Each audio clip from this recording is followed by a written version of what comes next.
অতিবাহিত হয়েছে। আপনারা এই বন্দীতে মশগুল ছিলেন, তারপর সকালবেলা এখানে চলে এসেছেন। আপনাদের প্রতিনিয়ত যে দুর্যোগ, যে দুর্ভোগ, সেই দুর্ভোগ লাগানোর জন্য একতাবদ্ধভাবে একটু আওয়াজ তোলার জন্য, যাতে প্রশাসনের কানে যায় যে এলাকার লোকেরা খুবই বিপদগ্রস্ত অবস্থায় আছে।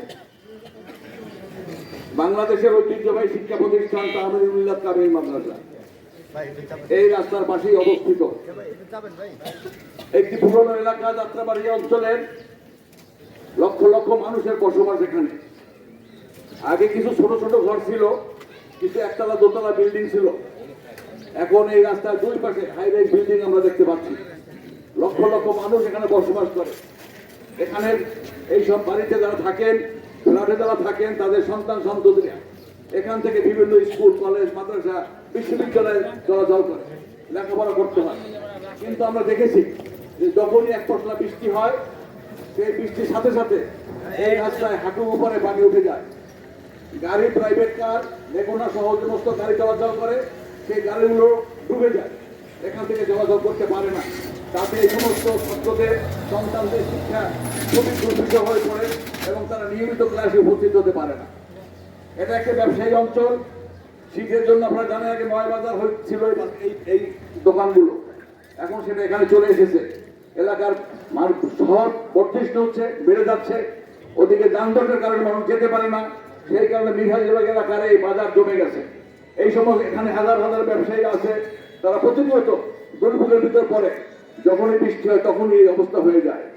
একটি সিটি কর্পোরেশন, তার অধীনে একজন কাউন্সিলর, এই অঞ্চলের প্রশাসন, যিনি দেখেন জনগণের দুর্ভোগ দেখেন। আমরা বিগত 16 বছর পর্যন্ত করেছি, জেনেছি, শুনেছি বক্তৃতায়, প্রতি বক্তৃতায় যে উন্নয়নের জোরে ঢাকা শহর ভাসছে। আসলেই উন্নয়নের জোরে ঢাকা শহর ভাসছে, সেটা হল পানির উন্নয়ন, ডোবার উন্নয়ন। মানুষের জনগণের কোনো উন্নয়ন হয়নি, মানুষের ভাগ্যের কোনো নিরসন হয়নি। ফ্যাসিস্ট আওয়ামী লীগ সরকার এক নাকতন্ত্রভাবে এই দেশের মানুষের উপরে রাজত্ব করেছিল, মানুষের ভোটের অধিকার কেড়ে নিয়েছিল। মানুষ এই দুর্ভোগের কথা জানাতে গেলে এখন সন্ত্রাসীরা এখানে হামলা করত। এই সন্ত্রাসীদের কার্যকলাপের কারণে এবং সিটি কর্পোরেশন বারবার উন্নয়নের জন্য বাজেট দেওয়ার পরেও এই টাকাগুলো সব চুরি হয়ে গেছে এবং নিয়ে গিয়ে নিজেদের বাড়িঘর উন্নয়ন হয়েছে, নিজেদের সম্পত্তির উন্নয়ন হয়েছে, কিন্তু জনগণের ভাগ্যের কোনো উন্নয়ন হয়নি। এই রাস্তা যেভাবে আছে সেভাবেই আছে। এখানে বৃষ্টি হলে আমরা দেখি পানির উন্নয়ন এখানে হয়েছে, পানিতে ভরে যাচ্ছে, মানুষ চলাচল করতে পারছে না। প্রতিনিয়ত ছোট ছোট বাচ্চারা যারা কিন্ডার গার্ডেনে পড়ে, তাদের মায়েরা, তাদের বাবারা, তাদের বোনেরা তাদেরকে নিয়ে প্রায় রিক্সা উল্টে, লেগুনা উল্টে উড়ে যায় এবং পানিতে ভিজে সে ক্লাসে যাওয়াই হয় না এবং আহত হয় তারা। এইভাবেই কিন্তু এই মানুষ এত বছর পর্যন্ত কাটাচ্ছে, কিন্তু উন্নয়ন আমরা দেখিনি।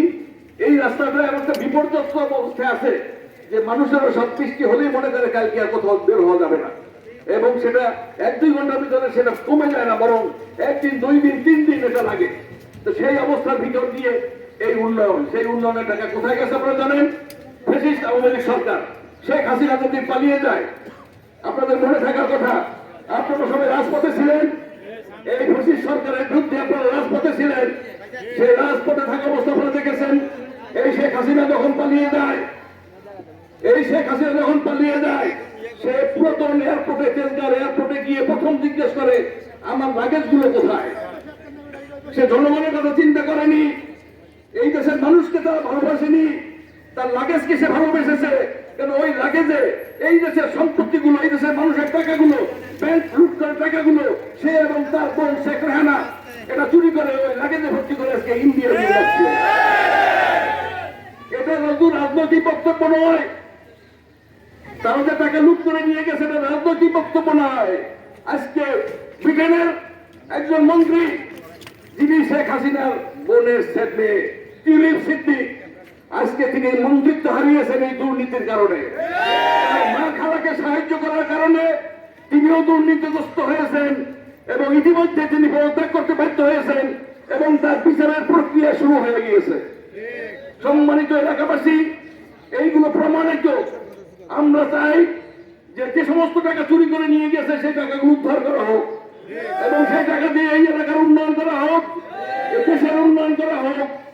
টাকা কোথায় আছে? বিরোধীদের কাছে টাকা আছে, টাকা আছে শহীদুল আলমের কাছে আইজি, এই সমস্ত পুলিশ অফিসারদেরকে তিনি টাকার কুমির বানিয়ে দিয়ে তার নিজের আখের গুছিয়েছেন এবং এদেশের মানুষকে অসহায় ফেলে রেখে হাজার বছরের শ্রেষ্ঠ বাঙালি সন্তান, হাজার বছরের শ্রেষ্ঠ বাঙালি আখ্যায়িত করেছিল তার পিতাকে, তার সন্তান আজকে এই দেশ থেকে এই দেশের জনগণকে, তার সাঙ্গপাঙ্গকে, তার চালাতা মুন্ডুকে, তার সন্ত্রাসী বাহিনীকে, তার হেলমেট বাহিনীকে, তাদের লীগ বাহিনীকে ফেলে দিয়ে তিনি এখান থেকে বাড়ি জমিয়েছেন ইন্ডিয়ায়।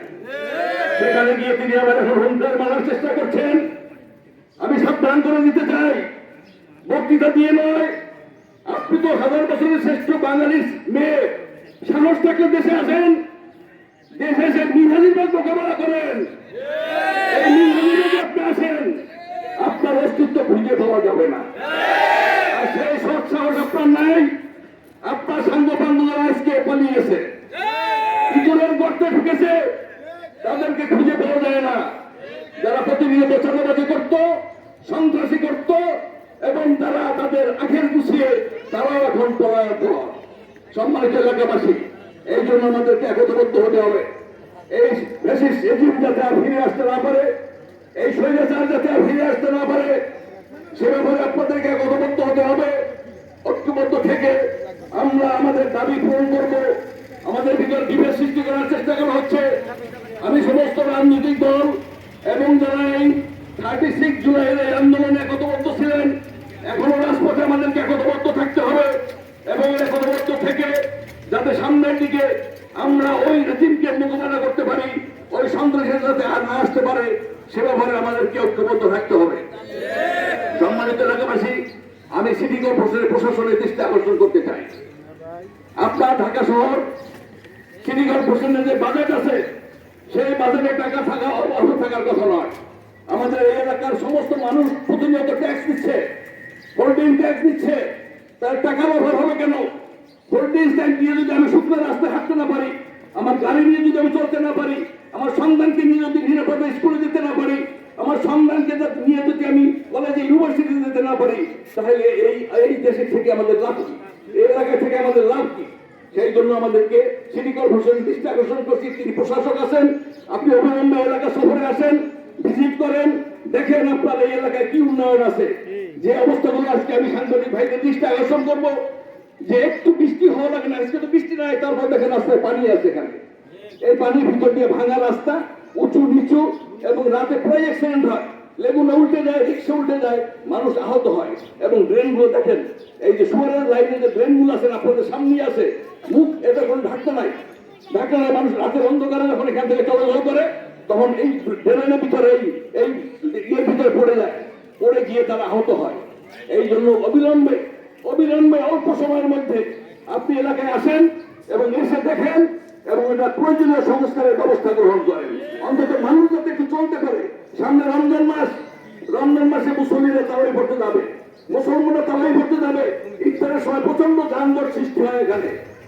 এই ব্যাপারে আপনি নিরসন করবেন, যাতে রমজান মাসে মানুষ সঠিকভাবে ইবাদত বন্দী করতে পারে, সেহরি ইফতার খেতে পারে এবং চলাচলের জন্য তাদের নির্বিঘ্নে চলাচল করতে পারে।